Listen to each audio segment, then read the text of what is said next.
Hello my lovelies and welcome back to Let's Replay Blasphemous. This is an odd video. It's a bit of a bitty video. I'm recording the dialogue in post because this was really bloody hard. It's why it's taken so long to get this video up. Basically, I'm tying up loose ends. I'm going around the world using the teleport system that's been brought in as a result of is it the Echoes of Dawn or Stir of Dawn or something like that? The update, the add-on basically, which allows you to teleport around the world. And I'm using that to do everything that needs to be done, to unlock all of the secrets, and also, most importantly, to fight all of the Amanasitas, the new bosses that have been introduced as a result of the update. And you know, they're really interesting. They're actually really cool bosses.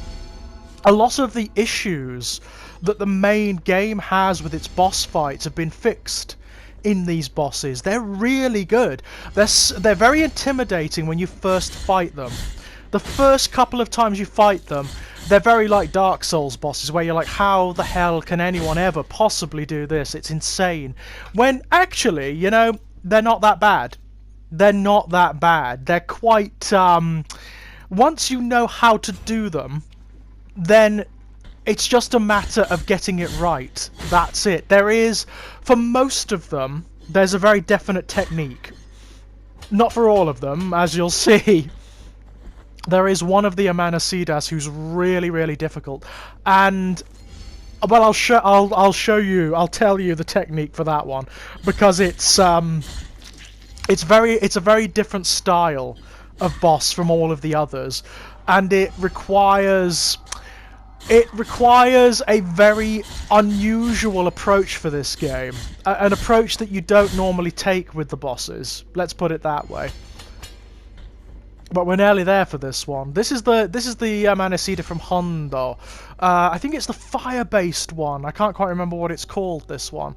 But this is the easiest of them, actually. This one isn't too bad as they go. It still kills me a couple of times, but it's not too bad.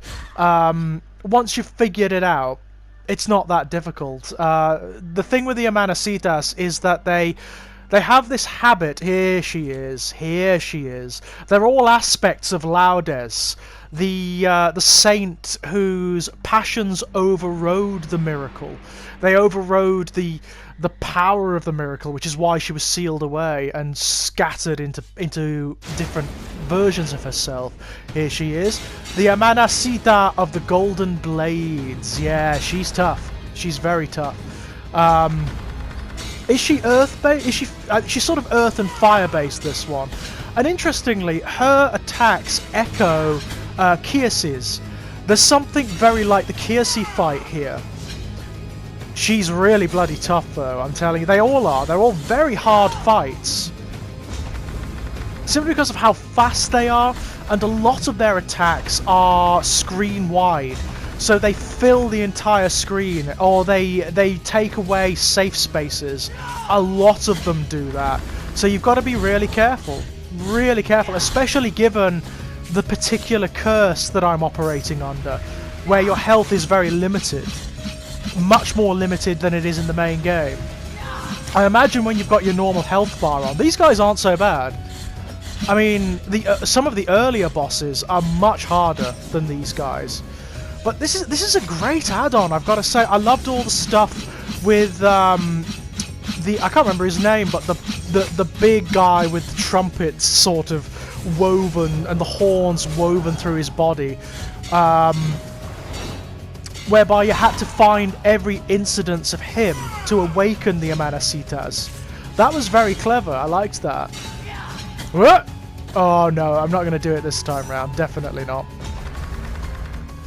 There's also this notion that the Amanasitas operate on a very particular level of what they call the dream.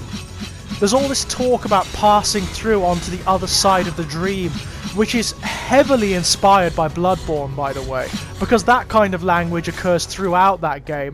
First death against this particular one. You know, that language occurs... Yeah, switched over for this one. We're moving on to the next one to see if I can do that. Because I fought that one quite a lot and then got bored of it, so I thought I'd do this one instead. This one's actually the hardest one to reach. Because of the nature of her location, it's actually quite treacherous. You can die very easily trying to reach her. Now, she's just in... Well, as you can see, we've died against her once already. She's in that little room just off to the side, that little chamber. And as you can see, it's all very treacherous trying to reach her. But yeah, I like the mythology of the Amanasitas. I like what they add into the main game. It's how you do DLC right, basically. Not many games and games designers do. They use it as an excuse to take things out of the game and then sell them back to you, which is really frustrating. This doesn't. This has actually added in a lot of exploration value, which I really, really like. So this one is not too bad. Once you've figured her out, she's not too bad. The blue one, with the bow of the bejeweled arrow, this one. She's got a lot more in the way of long-range attacks, and as you can see, she does that trick of filling the screen with her attacks. But once you've fought them a couple of times, you get used to it. You do get used to it. They will kill you the first few times, undoubtedly. Undoubtedly. Because they are quite tough. But once you figured it out, it's not too bad. There are way harder bosses in this game, that's for damn sure. That attack, for example, this attack looks impossible. When you first encounter it, it looks like there's no way you can dodge it, but you can. It's not that bad. When she gets down to her halfway point, she's much worse. She's much more difficult. This attack took me a while to figure out, like how you prevent yourself from being hit. But it is possible. See? You've just got to time it perfectly, and that's what these guys are all about. They are precision bosses. And those are the best ones in these kinds of games, I've got to say. The ones that require practice and skill to fight, they are the best ones. Because they make you feel like you've achieved something. While you're fighting them, it feels like a skill, you know? Which is great. That's surely what you want from this kind of thing. There we go. Look, if you position yourself correctly, you can do it. Ooh, she got me a sneaky one there. She will also give you opportunities to just wail on her at particular points. We didn't time that quite right. Dropped too soon. Now she's changed her attack patterns, as you can see. But it's not as intimidating as it looks. Not by far. The only thing you've got to watch is when they try to restore the shield, try not to let them, because it doubles, even triples the length of the fight. And it makes it that much more likely that you're just going to die, you're going to fail, you know? That's how you do it. You have to wait for the lower ones to dissipate, and then you move. It's actually quite tricky, especially within the fury of the fight. But I love what these guys lend to the mythology. The fact that there are characters out there who are as powerful as the likes of Escribar, yeah, who have been gifted or cursed even more so than Escribar, you know? That's really cool, isn't it? And she's a saint, she is an arch saint of the miracle, this one, even though she's kind of also like a victim of it. Even though she was cursed by it, this attack is the hardest, where she does like multiple multi-angle attacks with the bow. That is really hard, and it will just eat your health, that one. It's this one, the one with the bow, it's more patience than anything. You've just got to keep at her and get as much damage in as you possibly can. Now you can actually wail on her a bit. This one. This is a nightmare. You've got to get the penitent one to a particular point and then dodge. really quickly. Because if you don't, she is going to just keep hitting you and hitting you and hitting you. She can catch you in an unbreakable chain with that attack. This one's quite good. This one's not too bad. It telegraphs itself quite easily, and the timings are quite easy to manage. That's not too bad either. Right, she's dead. She's given me time. There we go. That's the first of the Amanasitas. Requiem Aeternum indeed, my loves. Requiem Aeternum versus Spun from Gold. Yeah, very interesting. As you can see, they exist. These shards and these aspects exist in their own reality. Right, going back to the Hondo one, and this time we're going to kill it. This time we're going to do it, my loves. Because this one's actually much easier than the one with the bow, I think. If you're going to start with one, start with this one. Or the one with the drill on its arm. Which we killed earlier, the purple one. This one's not too bad. Once you get used to it, it's not too bad. This telegraphing attack here, where it follows you, that's quite tricky to get the timing on. You've got to listen. You've got to use that vacuum sound in the background to see when it's going to strike. And once you've done that, once you get that, it's not that difficult. Otherwise, there's no real physical tells.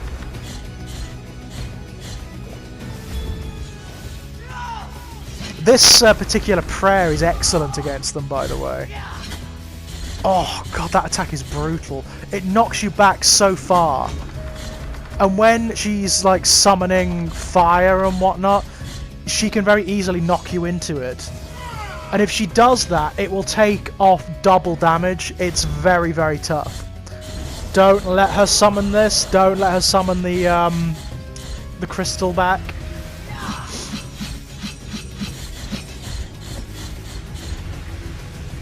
That's how you've got to do it, and then you've got to dodge the axe as well. It's tricky. It's really tricky.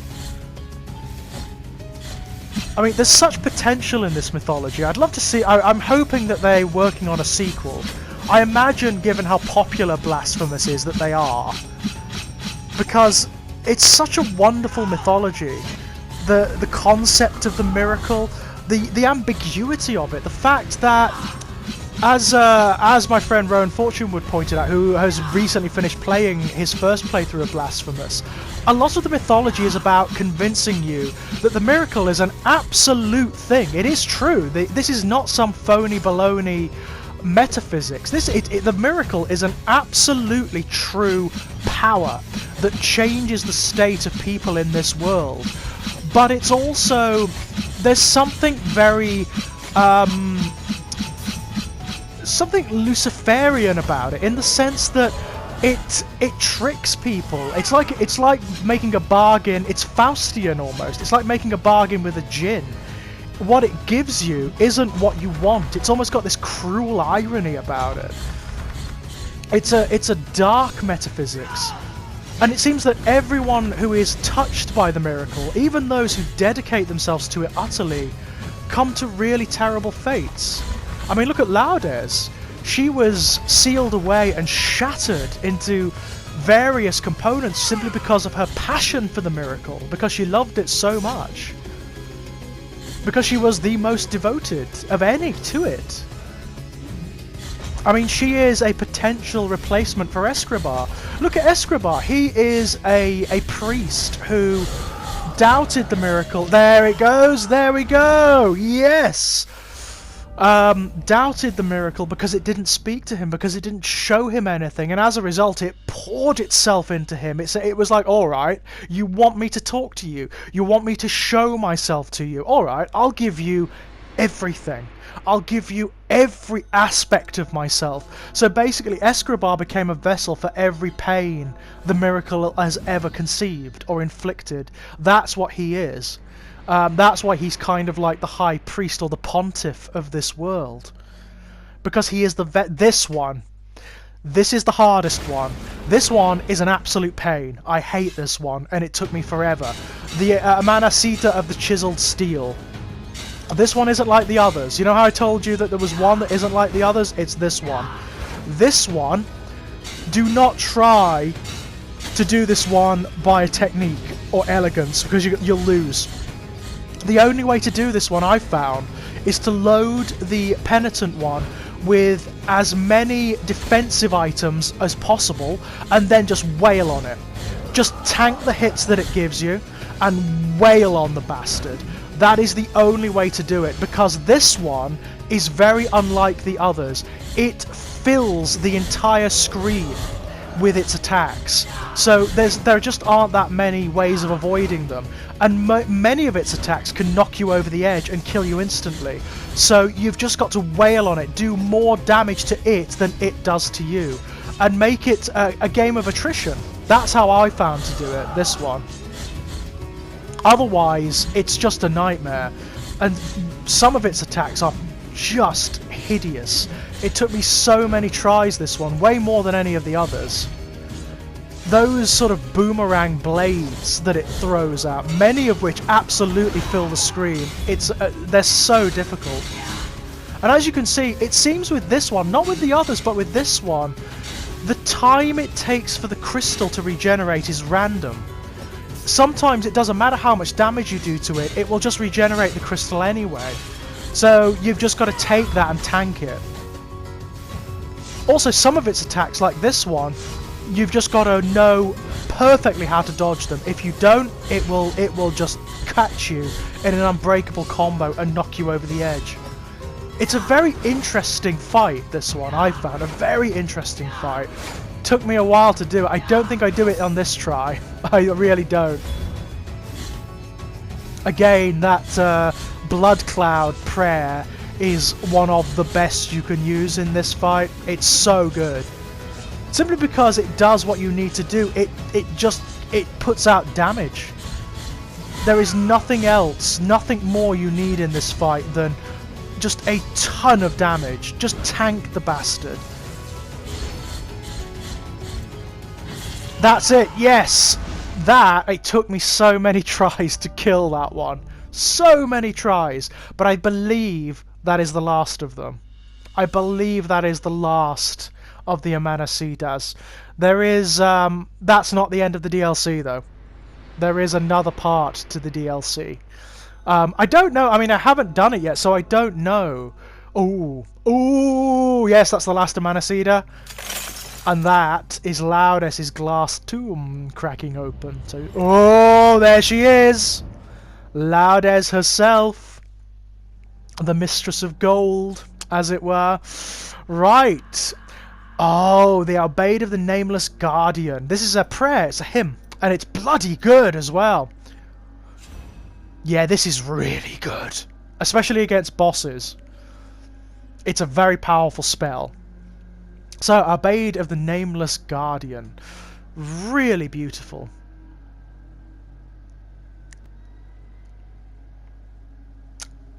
But yeah, it's it basically summons a ghost. It summons a ghost that can fight alongside you. It's really cool. I still don't think... Oh, here we are. Night you sleep when the sun shines, forget your cold and your gloom. It's the light of a sunrise, the lanterns clearing the broom. On the balconies it calls, on the balconies it sings, gathering up all the stars, lifting the weight of my sins. This new dawn that lights up the halls is a girl with graceful wings. And I don't know whether you've noticed, but the form of the poem echoes the angel's wings. Can you see? Turn your head to the side. It echoes the angel's wings. It's very, very clever. The rhyming scheme is the same to either side, then changes in the middle. It's really clever. It's really pretty. I love that stuff. It's a great game, and I cannot wait for there to be a sequel or just more work done to this game that expands the nature of the miracle and of the world itself.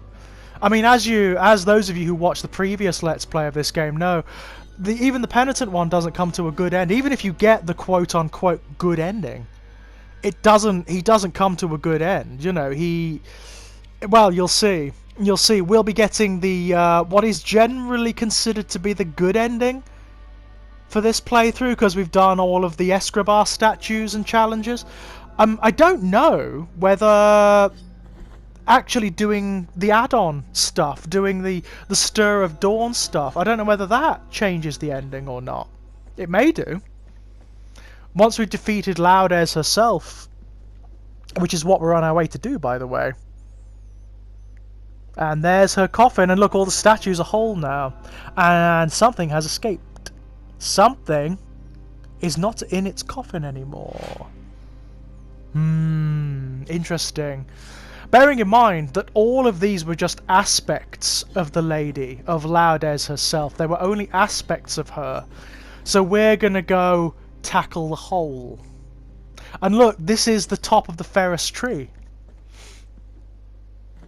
One of the new areas added in. It's an amazing setting. Custodia's it's just amazingly beautiful. They've done a great job. They've done a great job with this game. I'm very impressed. And this DLC is fantastic. This is how you do it right. This is how you do it right. Something that expands the game, that improves what's already there in the game, and adds in new oh, look at this. This is the highest point in Custodia. The top of the fairest tree. It's even above the rooftops of the cathedral. Uh-oh. Oh, Saeta. Well, once its piercing song shattered the mirrors and trinkets in my tomb, let its wail now grant light. Saeta, awakener of the desert, ignite these 5 lightless eyes. These millennia of torment, my punishment, thread through my bones like poison. My forbidden passion is my penance. My golden virtuous strength armors me. I let this happen. I let this ardor grow inside me. But only the miracle taketh away.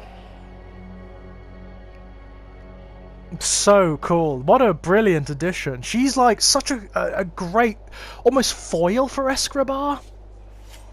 The fatal bargain that governs my awakening has been struck. I must end thy irreverent intention, penitent one. Interesting. And so, the long night is severed. Dawn cometh. Not for you. Well, actually, yes, for you, because by killing her, I mean, the mythology is very similar to Bloodborne's in the sense that by killing these characters, you're allowing them to move on. You're allowing them to pass on to the next stage of what they call the dream. So to the next level of reality, if you like. And this is that spell that we got from... It's so good. Watch how much damage it takes off. Look at that. It's so powerful. It's such a powerful spell. She's not too bad, actually. She just has all of the attacks from the Amanasita. She changes state between them. So as long as you remember how to fight them, you're fine. And also, she starts with the hardest one. So once you've got through this stage, it's not too bad. Unfortunately, you cannot stop her doing this. She will always succeed in resummoning the crystal. This is the first one. This is the first Amanasita we defeated. It's not too hard, actually, this one. Although I do think she kills us in this state. First time round. Ooh. Yeah, I like her a lot. She's probably one of my favourite characters, actually, from Blasphemous. I like Escribar very much. I think Escribar's a great character. I also liked, oh, what's his name? The Genuflector, who you follow throughout. I liked him quite... Ah!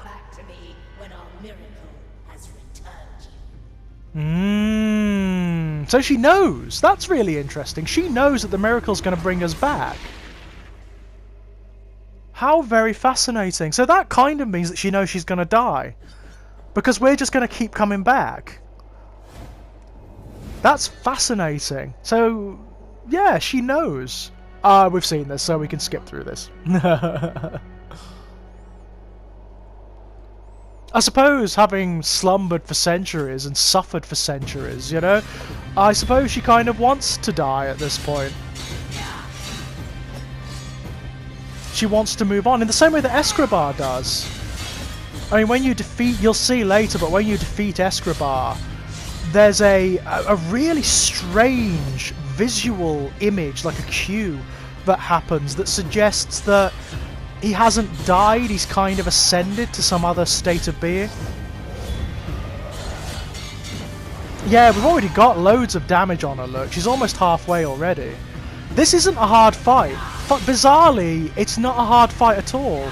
She doesn't seem as aggressive as the Amanasitas. She doesn't seem as aggressive as them, or as tanky for some reason. She certainly doesn't take me as long. You can tank her quite easily. And in fact, we get a little bit of luck. It may be luck, I don't know. It may be how the fight is designed, I don't know. But you'll see in a moment what happens. Look at that moon in the background. This fight, this arena, is probably the most Castlevania of them all. I mean, this looks like it could be from Symphony of the Night or something like that. Oh, she's doing that attack. Hate that attack. Especially like this, when you can't defend against it. Now, I don't know whether this is intentional, but look. We're going to put this him on. She doesn't attack us. I don't know whether this is a breakup or whether this is just how the fight is. But she just doesn't attack us after this, which of course is great for me. I'm not going to look a gift horse in the mouth, you know? But even given that, she's not that hard. Laudes isn't that difficult. There she goes. That's it. That's Laudes done. My passion, once made gold, now returns to my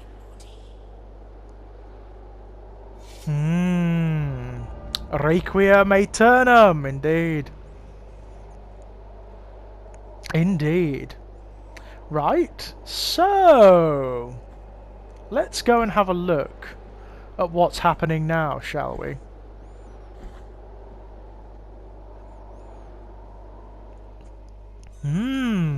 Bridge of the Three Calvaries. So this extends over the walkway to Escribar's Cathedral. Interesting, eh? But we're not going to go there just yet. I'm just going to go and see what's happened in Laudes' chamber. Then we'll go back and fall down there and see what's waiting for us. I love the fact that it added in so much.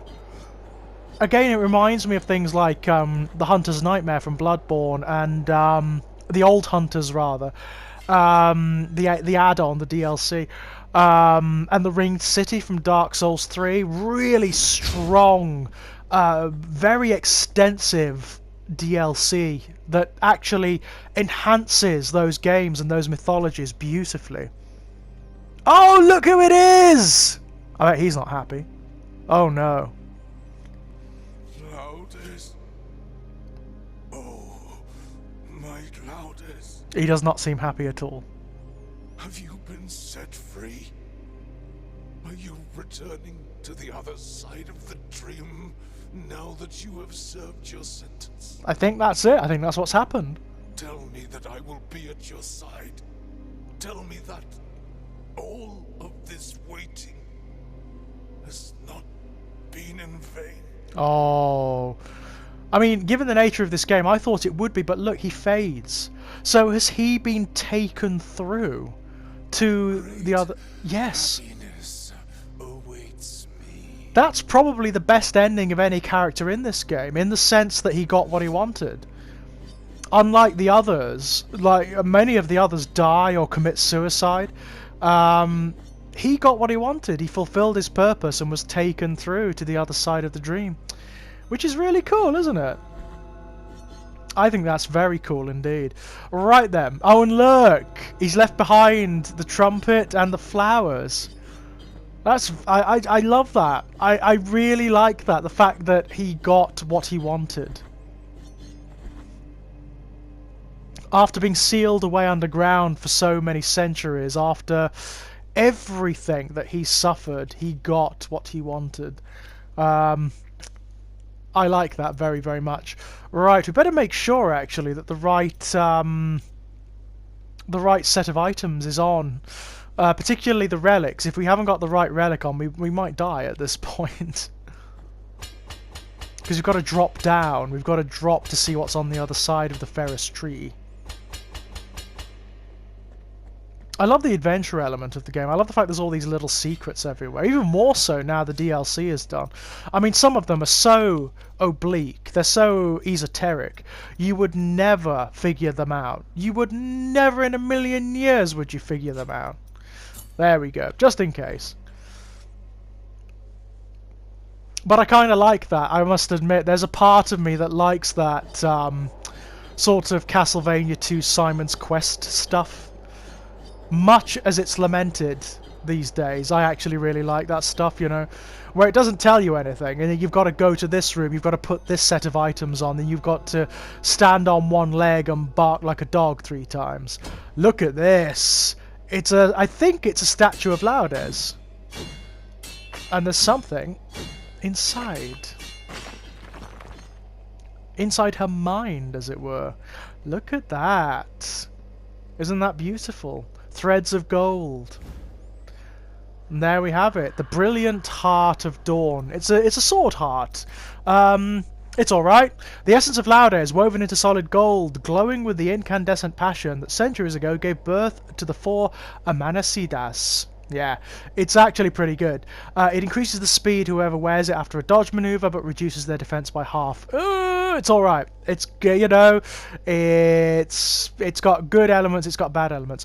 The mere thought of you tires my body. The vision of you fills my eyes with tears. What do you provoke in me, holy stranger? It is your sacrifice that guides all the love I profess to you. My sin is to love holiness, the sacredness that resides in you and in what you represent, which is in turn blessed and forbidden.